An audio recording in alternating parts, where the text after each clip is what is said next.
It's been a while, hasn't it? No, I'm not dead. No, I haven't forgotten about this project.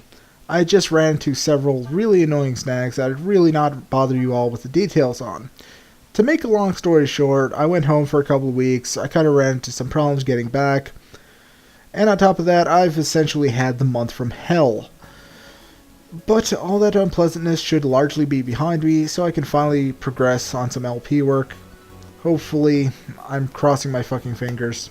Things cannot get much worse than they already have, for that matter. But that's my personal life. This is video games. Video games are what's important right now.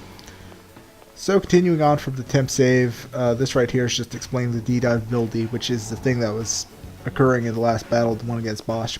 When you load the temp save, of course, it goes away. So if I don't make a regular save, I'm going all the way back to my last telecoder save, which is very, very unpleasant.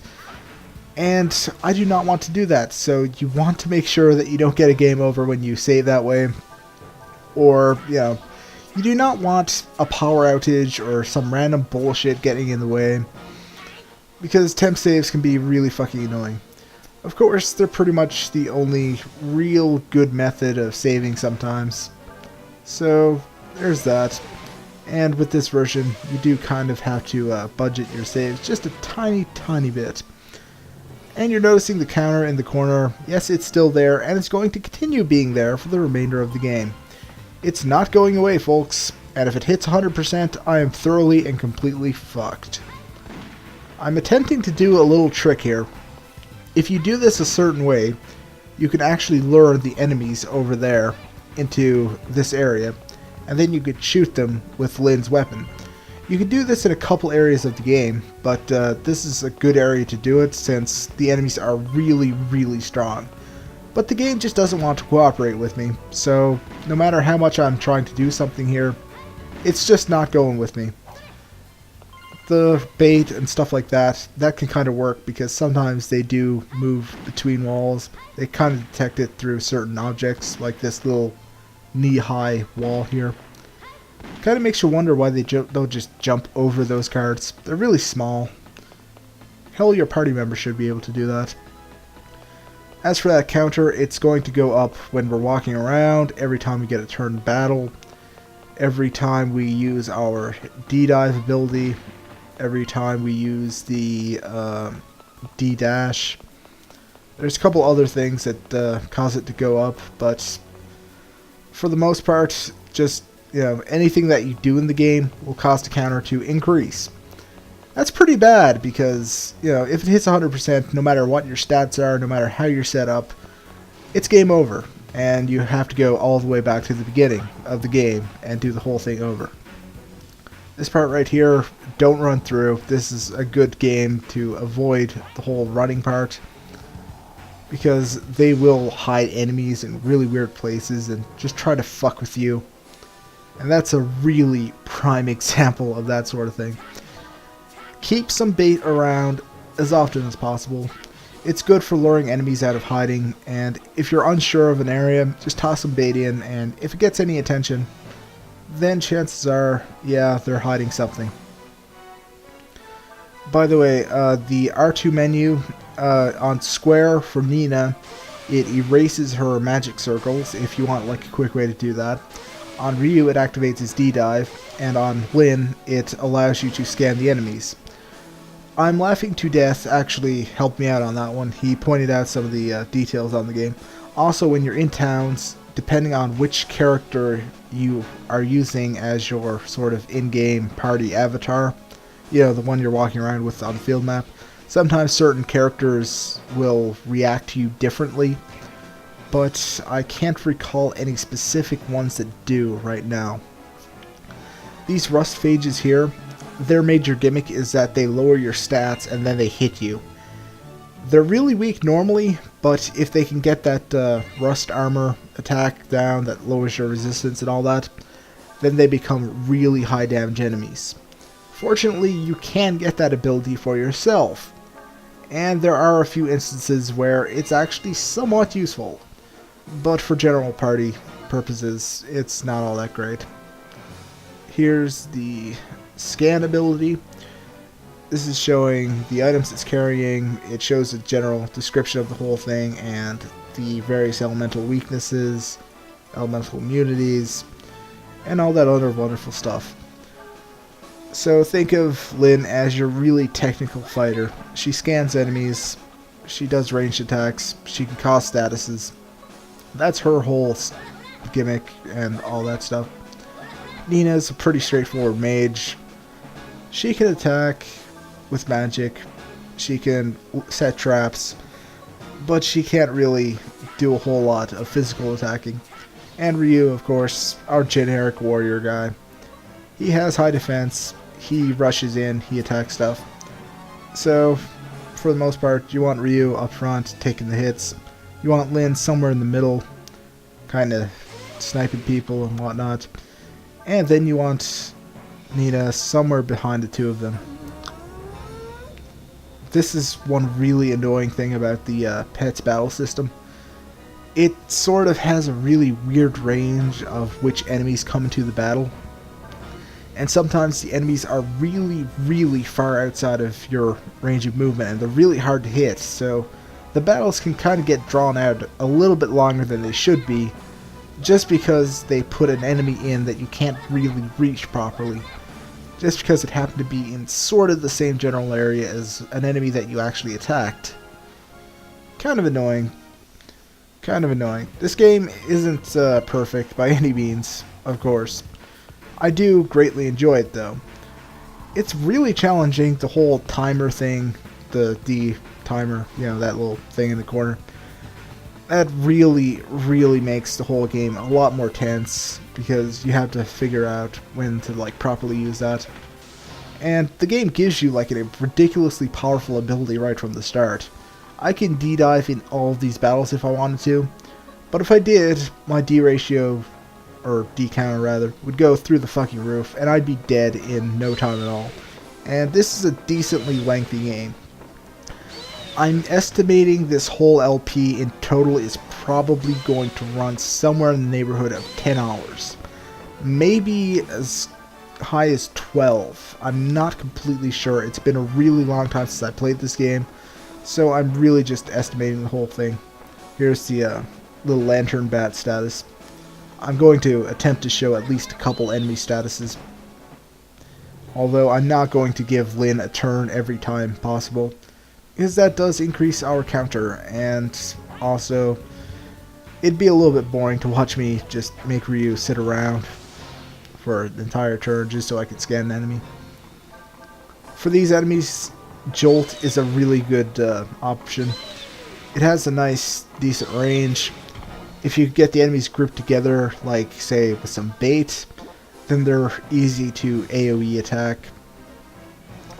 And Nina is really, really useful for the whole thing because she has decent range, as opposed to Ryu, who would be slashing at air right about now, or Lyn, who probably could take these things down pretty decently, but for the most part in this part of the game, I think Nina is probably your best bet for extra turns.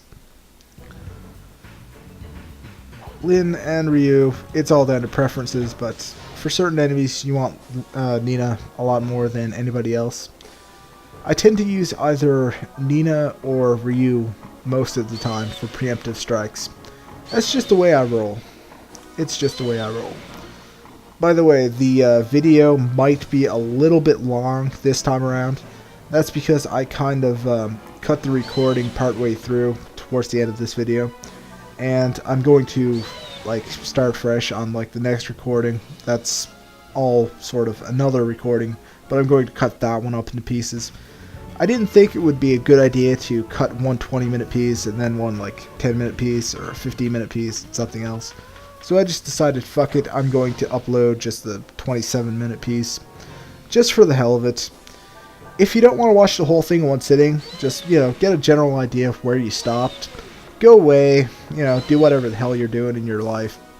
Come back and go to the same time. I promise I'm not going to swap the video around or fuck with you that way. It's going to be the same fucking thing either way. Yeah. But I'm going to try avoiding try to avoid putting up any hour-long videos and that sort of thing. If there's like some interest in me doing that, yeah, I might, but for the most part, I'd like to avoid anything longer than, say, a half hour. This is probably the longest video I'm going to put up in the entire LP. Special areas aside. This right here is a perfect example of how a bad setup in a battle can really, really alter things. I'm really fucking up this battle. This is just going to go fucking horribly, and you're going to get a really good shot of how quickly this game could just fuck you over. And since I didn't make a telecoder save, if I had gotten a game over here, I would have been thoroughly fucked. I would have had to replay the boss fight over again. And, you know, then my recordings wouldn't sync up properly.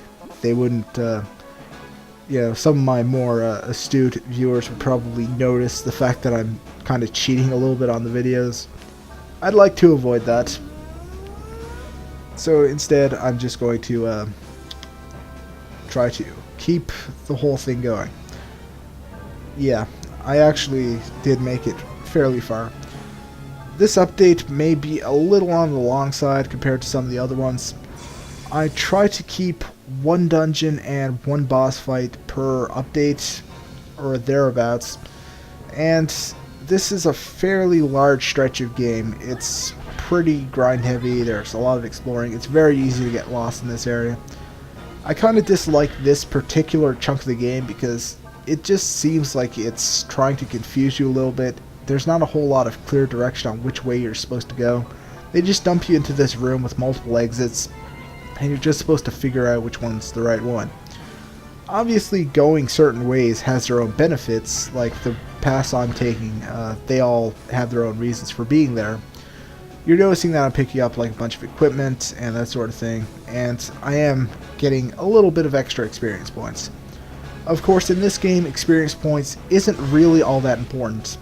This is probably one of the lightest grind games you will ever play. You can theoretically beat this game with a level 1 character.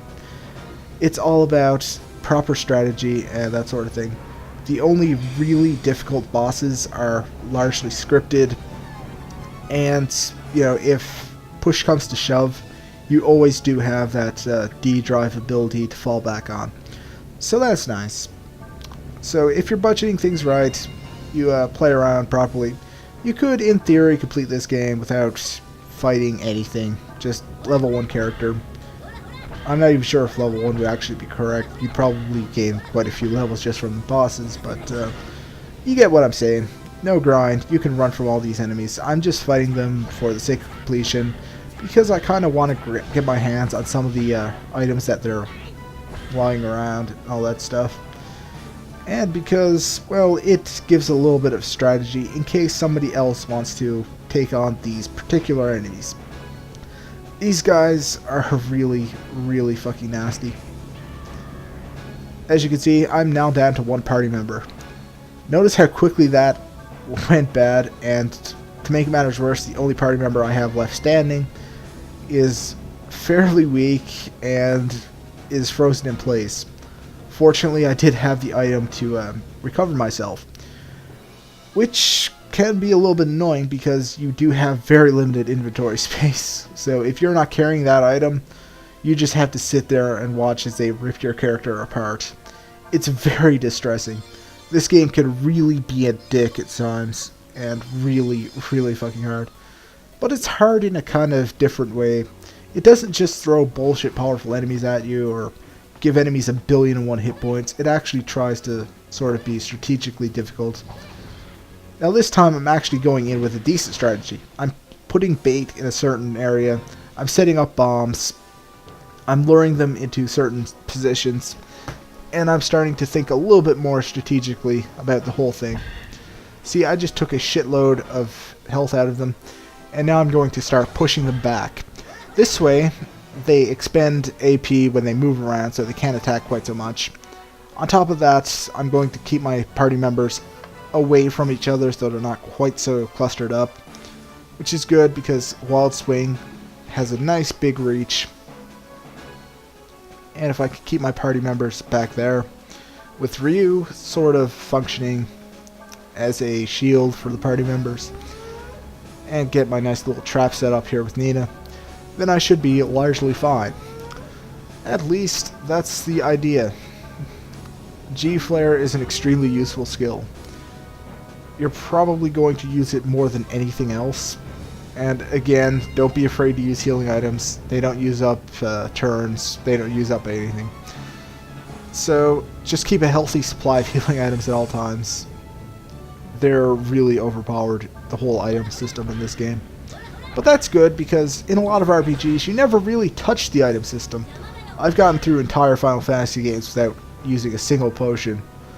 At least, not that I can recall. That's really how unuseful a lot of items are. At most, you're just using whatever item fully heals your entire party. Or maybe there's one or two super hard battles where you actually open up your item screen. But aside from that, there's a lot of RPGs where you never fucking use items, and they're just sitting there. And you have pages upon pages of unused, unloved items. Not this game, though. Oh no, you're fucking using items constantly. I probably use my item screen more than I use some of my attacks. Again, group enemies and Jolt. Very, very high tier skill at this point in the game. Try to keep everybody grouped up. And don't be afraid to stockpile AP. It does have its uses. It's good for building up extremely large combos. So, no problem there. And don't worry too much if Lynn ends up with her movement locked, because she doesn't really need to move around all that much anyway. She has really, really large range, although it can be a little bit screwy and hard to figure out exactly what her range is on that gun, but it's pretty far, as long as she can actually see the people in sort of line of sight area. Stockpiling AP with Ryu, and then you can just run in and slash and slash and slash. And kick, because you should always end a combo with a kick. Just because it puts them further away. It's really nice to keep people just out of reach. Alright, I think this battle is just about winding down. Yes, it's an incredibly long battle. You just gotta find a nice strategy, think positively, don't rush in the way I did the first time. That's how you get killed. There are times when that sort of thing will work and stuff, but I was just getting like way too overconfident in my abilities with this game. And then the game just reminded me why exactly I consider it a fairly difficult game. It just decided, fuck you, I'm going to try killing you now. Treasure chest with no key. If at all possible, open every single treasure chest. They're always worthwhile in some capacity. It's not too hard to track down the keys. I'm sure you can find most of them without any real problems. This one's pretty easy to find. All you have to do is kill every single bat in this room, and then the key will just pop up. And that's very easy to do, especially if you manage to score the Jolt skill. Which you should have, because Jolt is very useful, and I'm sure you fought plenty of the enemies that dropped it. Unless you ran from them. In which case, you may want to consider fighting those guys. They're one of the few enemies that's, yeah, it's really not a bad idea. Or it's really not a good idea to skip. There's plenty of enemies that you can just completely ignore, but those little hermit bastards are not one of them. Okay, so it has actually been quite a while since I played this game, or since anybody probably watched a couple of these videos. So it might be worthwhile to give a brief little primer on the whole thing. This game is set in the distant future. Humans are living underground, and, well, the world is pretty much a complete shithole. Ryu is this low-level grunt, and the world is divided into classes based upon D ratio. High D's up top, low D's down bottom. Ryu, as a low D, is way down fucking bottom. And he is partnered with this high D that, for some reason or other, happens to be kicking around a low D sector, named Bosch. Bosch ends up betraying them over the cargo that they were supposed to transport. The cargo, of course, being Nina. And Trinity is this anti-Biocore sort of group. Jolt Ball here is essentially the lightning equivalent of G-Flare. I should be showing it here in a second. Yeah. Jolt Ball. Magic trap that paralyzes, stuns enemies. Yes, it has a stun effect sometimes. Now where was I? Ah yes, Trinity is this sort of anti-government group that's primarily staffed by wargenics and various deserters. They're sort of the good guys of the whole game. And Biocore is involved somehow with this whole thing. I think that's pretty much the gist of it. Not sure what I'm forgetting that I should be pointing out right now. Review the videos. I don't know. Currently, Bosch is probably licking his wound somewhere. And we're grabbing a bunch of items and trying to figure out where the fuck we're supposed to be going. I actually did get lost here. Yeah, that's why this video is slightly longer and why it's going to cut off in about 6 minutes here. That is a big fucking ant. Sweet Jesus, look at the fucking size of that thing. It's gotta be like 10 stories tall. I shall call you Ant Bunyan. I'm pretty sure my ants have had bunions, actually. There's gotta be a less disgusting way to name that thing.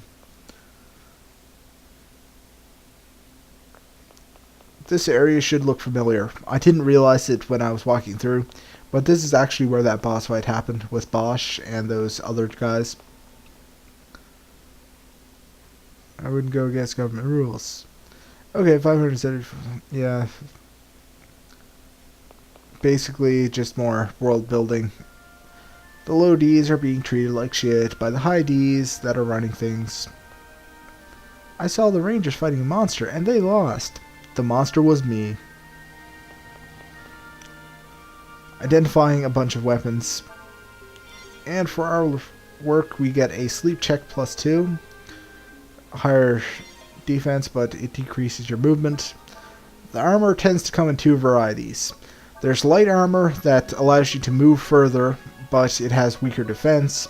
And heavy armor, which has a higher defense, but a lower movement range. The armor we just picked up is of the heavy variety. It's really, really heavy stuff. It gets in the way. So you can't really move around quite so well. But you do have a much higher defense rating with the whole thing. Sometimes it's better to have a good movement range. Sometimes it's better to have a high defense.